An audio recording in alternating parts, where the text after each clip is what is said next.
चाची चाची हो ये है तोहर पत्तो तनी हुमच का आशीर्वाद दे दा गोड़ लगता नहीं अम्मा जी। का बोल बरे भौजी बहुत टनक बाड़ी।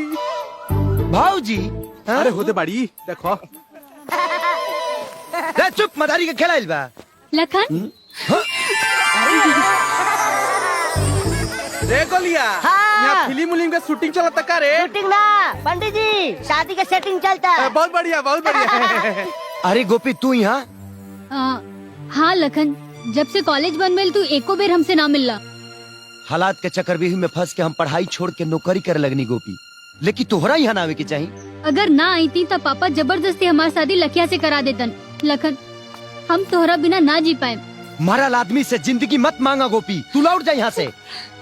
बेटा लड़की अपना बाबुल के चौखट लांग के जेकर चौखट पार करे लेना हमेशा खातिर रोकर होके रह जावे।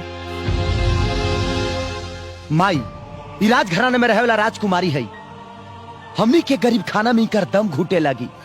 आसमान के नीचे गुजारा कर ले, काहे कि घर में ना राउर दिल में रहे के बा।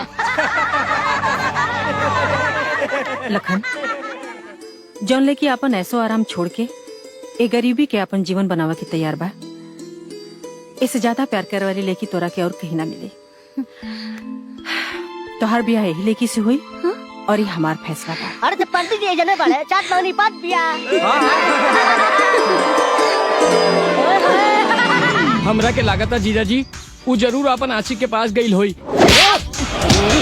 जबान संभाल के बोल जी। याद रख अगर तोर अंदाजा सही भइल तो कसम मोहब्बत पैदा करे वाला के ओकरा आशिक के खून से ओकर आशिकी धो देब हम। ओम मंगलम भगवान विष्णु मंगलम गरुड़ध्वज मंगलम पुंडरीकाक्षाय मंगलाय तनो हरि। गणेश जी को याद कीजिए। ओम गणानंतः गणपति गुंहवामहे प्रियानंतः प्रियपति गुंहवामहे यशो मम जानिके गर्भधन्दः। ओम सर्व मंगल मांगल्ये शिवे सर्वाधि साधिके शरण्य त्र्यंबके गौरी नारायणी नमस्तुते। ओम कर्पूर गौरम करुणावतारम भुजगेन्द्रहारम सदा वसंतम हृदयारविंदे भवम भवानी सहितम नमामि। जजमान जल पे अक्षत छिटल जाओ। सिंधुदान के समय हो गइल बा, सिंधुदान कइल जाओ।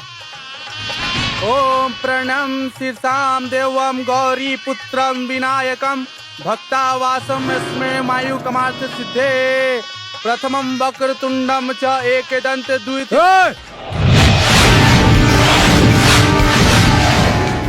हाथ रोक ले वरना सांस रुक जाई। अगर ना रुकी तब और हाथ भीख मांगे लायक भी ना रही। ये के है? हमरा परिचय अपना औलाद से पूछ ली। गोपी बेटा प्यार से चलबू कि अगर मौत देखला के बाद चलबू? गोपी ये तो सगा बापू की सौतेला हुए और ते हमरा बिटिया के चोरी से भगा लिए ले। ते मौगा बाड़े के मेहरारू रे। ए ससुर जी 9 महीना बाद चल जब तहर नाती तेरा छाती पर चढ़ के मुती तब पता चल जाये कि हम कहाँ हैं।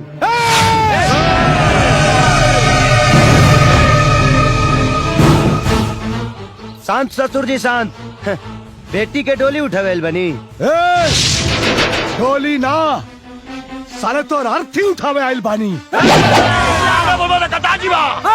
समझी जी ये गांव है शहर ना है और याद रखी कि लायक हित के तो लोग यहाँ कपारे पर बैठा वाला और नालायक के दुनिया से उठा देवेला। घर में भूजल भांगना और सराय में डेरा ईसन हमार मुकाबला करी है। अरे इतना गोली पर साइब ना कि दिवाली के बजाई और मातम हुई खून के होली के। ताजमा ली और देख ली कि लोगन के हाथ में ताकत बा कि रौरा हथियार में। बेटा सेनुरदान कर।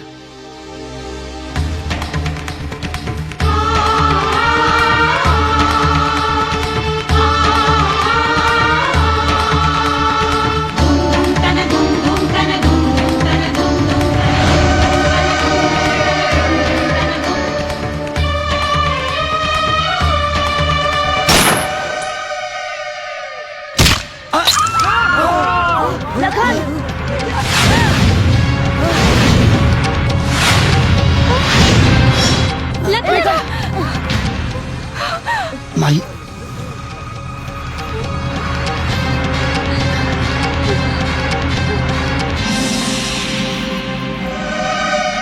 देख लेला ससुर जी, प्यार आदमी करेला लेकिन रिश्ता भगवान जोड़े ले। देख लेला तोहार नफरत हमनी दोनों ला आशीर्वाद बन गई। अब मौत बनी।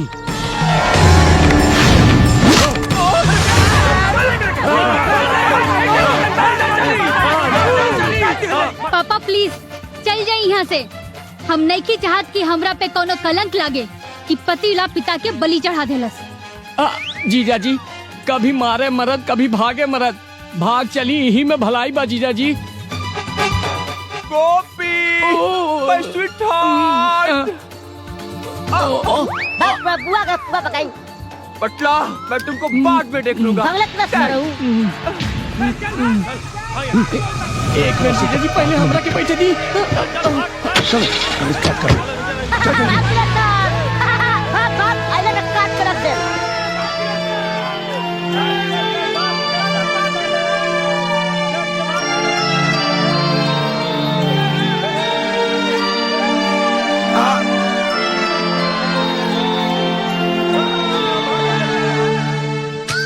अरे अरे का हो करे जा, अभी घूंघटा ना उठोनी तले रेस हो गईलू। अरे रेस ना हो खब त हम दुल्हा अरवा दुल्हन के भेष कैसे धरब? हाँ माँ दुल्हन कौना फेरा में भी आई।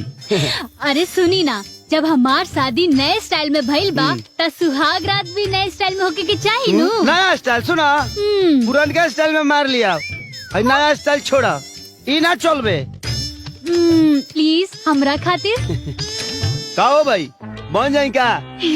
ओ मौसा का कह तरह बन जाई? बन जाता नहीं। आखिर तरबूजा भाला पगिरे चाहे भाला तरबूजा पगिरे, छेदाई तो तरबूजा में। चला चला। कर देता नहीं।